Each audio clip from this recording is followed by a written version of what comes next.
Hi moms, hi dads, welcome back to my YouTube channel. I am the Global Woman and we are still on the series 30 Things I've Learned as a Mom. So today I'm speaking to moms. Sweet mother, I ain't gonna forget you. Is you that I'm talking to. People like me, come closer. In case you're wondering why I'm dressed like this, it's -1 degree in London. And I'm still going out there to face the cold, but I have to film this video first. Okay, moms, I'm going to be vulnerable in this video because for me in my life, when I go through something and I learn from it and I know that is a mistake I made, I ensure that I tell the world, I tell other people, so that people don't have to make the same mistake like I did. Yeah, so I know that I've done a video about self-care, importance of self-care for both moms and dads, but in this video I want to talk to moms about postpartum. Yeah, I'm not really going to delve so deep into postpartum because postpartum is like an entire video, an entire ministry.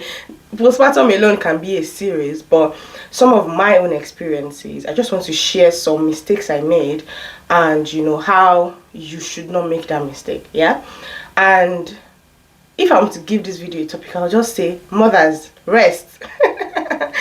Please rest, because Yorubas will say abolon farasi or something like that. Aralon fabosi, yeah, meaning that at the end of the day, it's your body that will tell it. So for me, my pregnancy was very smooth, very wonderful, to the glory of God. I was extremely strong. I did everything. Like, I even had like an hangout with some women. I did spoon and egg race. That was at 30 something weeks. I was still running. I was doing everything. Even the day I clocked 40 weeks, because my baby came 41 weeks and 3 days.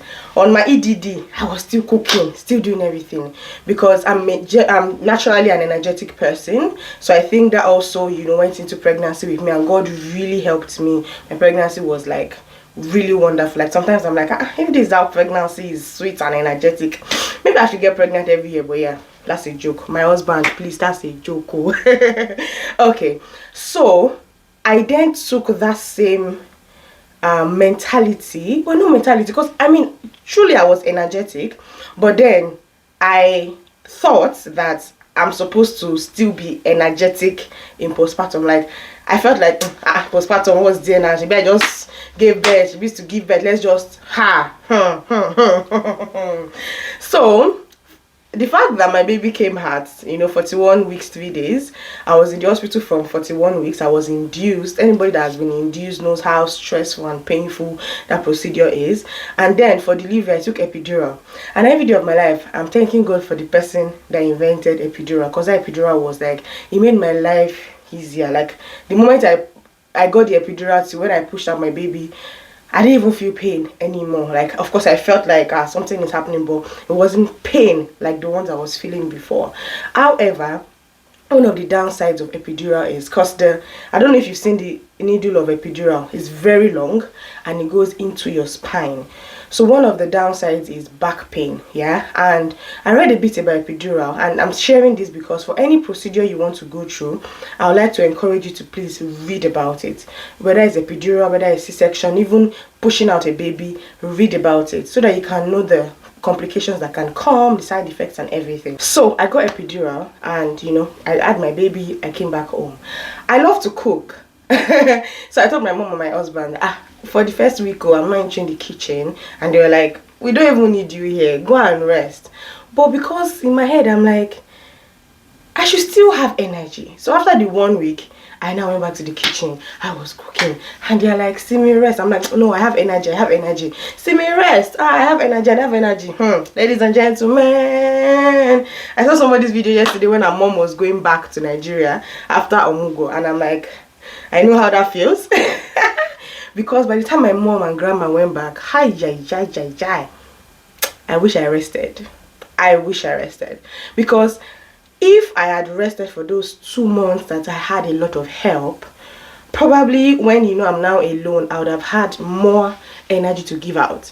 But even when I had people to help me, in my mind I'm still like, it's not that bad now, I can still do things. So I was still really stressing myself, and I suffered it. I think one of the problems is social media.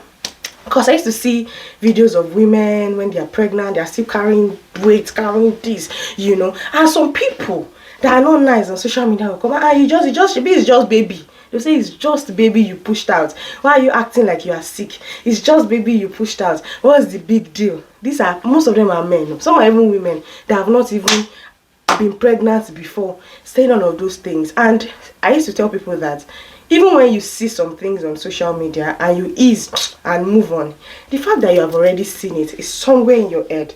And I think that's one of the things that impacted me, because it was somewhere in my head that people will call me lazy for just, you know, wanting to stay in bed for the first month. People will call me lazy. In fact, I've seen mothers shame other mothers on social media for wanting to rest for the first month, and they're like, I have had 4 children, I went back to, yeah, you know. And I'm like, please, let's stop glorifying pain and suffering. Like I used to say, nobody will give you a word for I suffer past. Anyway, back to my story.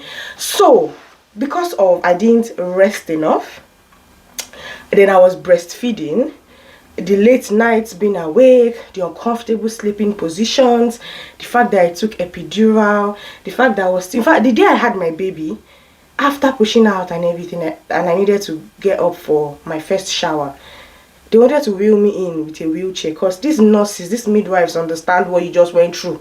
And I'm like, no, I'm fine. Because the epidural anesthesia thing was still in my body, so I was still acting. And they're like, no, you have to. I'm like, let me just have the shower. So they allowed me. My husband was with me in the bathroom. I had my shower and everything. And then when I was done, I was still on my feet trying to arrange bag, trying to... See me, you have help. You have people to help you. What? Just sit down. And the midwife was like, now you have to sit. Like, she came, she was like, I don't want to know what you're doing. Now you have to sit. And then I sat down. They wheeled me in the wheelchair to the recovery room for the next 24 hours before we went home, right? And instead of me to hear word and sit down when I get home, when I got home, I was still doing alejo. They're coming to visit us. What we cook? They're coming to visit us. And I'm saying this to people, please, when you are going to visit new parents, don't expect to eat food. Me, I like, you know, catering for people. I like feeding people. I like, you know, cooking. So for every visit, I was still like always ensuring to cook. It's okay to share biscuits. It's okay to give people cookies and tea, you know. I'm really not going to bring our lesson up. I'm just sharing this video so that you by yourself will pick out the lessons. So for the next months of my postpartum, I had extreme back pain. Like, I was having back pain every day for like literally the first 1 year of my child's life. Even up until yesterday, I still had back, because it now comes and goes. But now I'm trusting God for permanent healing. God, I'm sorry for not using wisdom. Because yes, we have the strength of the Lord. Yes, the Lord gives us strength. Yes, the joy of the Lord is our strength. But then Bible also says wisdom is profitable to direct. So yes, you have God's strength, but that does not mean that after pushing out an entire human being, you now have to be going up and down. What will you eat? No. Mothers rest. Mothers rest. Another mistake I made was, before going to give birth, I had read, oh, these are the things that you need to eat after you have a child to replenish your energy, to bring back your strength. I forgot to buy those things. I bought like 1001 baby products. But the food like nuts, like all these things that will give you calcium and things like that, I didn't remember to buy them. And I didn't even tell anybody. Like, my husband was supportive and helpful throughout. He just needed the information and it will help him. But even me, I forgot to share, I need to buy this and that too. So I feel like another mistake I made was, in those first few months of postpartum, I didn't really eat all the... Yes, I had meals, I had good healthy meals to a large extent, but I think I could have done better. Let me put it that way. Yes, I think I could have done better in eating some particular things. You know, now I see more videos of people sharing the things they ate in postpartum that help them replenish their energy and all, and I think I could have done better in those aspects. Yeah, instead of buying all the baby, because especially breastfeeding, you are breastfeeding, so everything you eat, your child is even sucking it out again, so you need a lot of energy, right?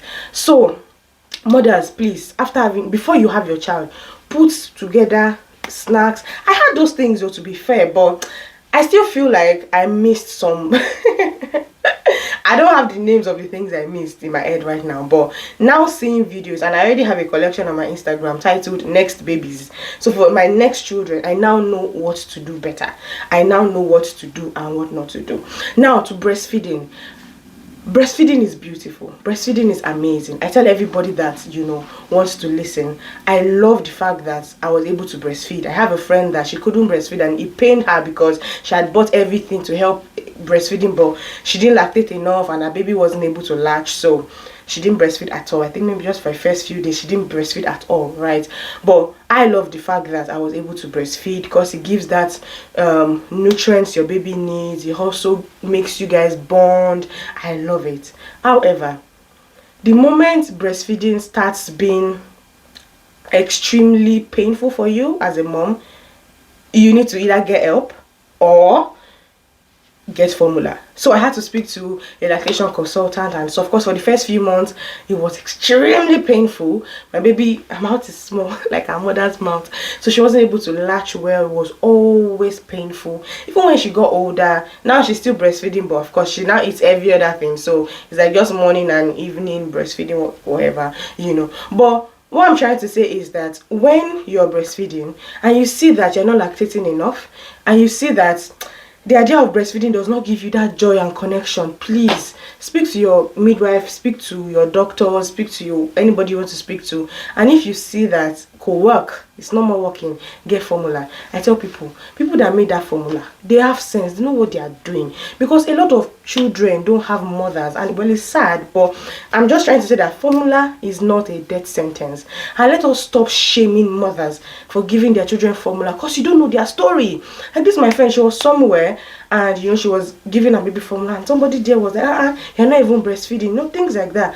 This person wanted to breastfeed, this person was ready to breastfeed, but she just did not lactate enough.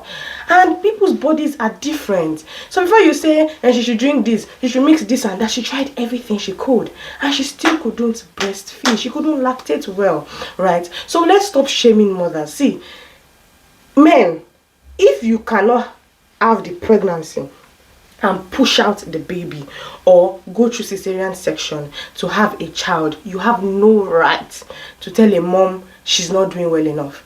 Women, if you've not been in the shoes of any mother, you don't know their peculiar story, you have no right to shame a woman for taking the decisions she's taking for her child, for her family. No good mother is going to want to harm their child or want to, you know, give their child bad things, right? So for every mom that is either giving formula or, you know, doing a particular thing, because I see on social media and people are like, no, that's not how to do it, that's not how to do it. We know what we are doing, please. Anyway, so I'm sharing all of these things because moms, when you have a child, right, everybody comes to you to help you by taking care of the baby. So you hear things like, oh, let me help you hold the baby, let me help you do this, let me help you do that. It is your responsibility to take care of yourself. Yes, your husband will take care of you, people will take care of you too, but nobody can take care of you like you. Nobody knows how it's doing you in your body like you. Nobody knows how you are feeling like you. So if you know that you don't have plenty physical strength to do maybe house chores, to do this and that, please sleep, please rest, you know. But don't allow, and I know that this guilt happens to every one of us, don't allow the guilt of the house is messy, especially when you have toddlers, active toddlers, when these babies grow into toddlers like my child. When you have active toddlers that one moment you have swept, next moment everywhere is scattered, and you know you are not up to it, please sleep, please rest. And that's why it's good to have a kind partner. Because me, I even had a kind partner. I even have a kind partner, Jerry. I have a supportive partner, and still I did not apply all the wisdom I needed to apply in resting, and now I'm suffering for it. 15 months, almost 15 months postpartum now, I'm still having back pain. I'm still feeling some kind of way that I shouldn't, have felt. And as I said, even God that gives strength and gives wisdom, He understands how you feel as a mother. So don't say, the Bible says I have strength of the Lord. Oh yeah, I will clean the parlor today, I will clean the kitchen, I will sweep the whole house. and inside you, you know that you're not feeling up to it. That is foolishness. That is foolishness, because that same God gave you wisdom to know times and seasons, to know that you just had a baby. You just pushed out an entire human being. You just went through stages of surgery to have an entire human being. So let us stop underestimating the bim bim of childbirth. Let's stop underestimating the toll that childbirth takes on women. I am for positive motherhood. Like, when you go to my page, you see more positive stories than negative, because I love to let mothers know that, see, yes, it's not always roses and sunflower but you can have a lot of roses and sunflower. So that's like the area of motherhood I love to preach, because a lot of people already talk about how bad it is, but I love it. I'll do it again and again and again and I like to share the good part. However, I would be unfair if I don't come and also tell you that yes, it is sweet, yes, it is beautiful, yes, it is amazing, but motherhood is one of the most hardworking motherhood is one of the hardest things you can ever do in your life, but it is one of the most rewarding. So it is hard work, a lot of sacrifices, tears, blood, sweat, but it is rewarding, it is beautiful. Because for me, I always remind myself that God has given me a child to nurture, God has given me a life to take care of.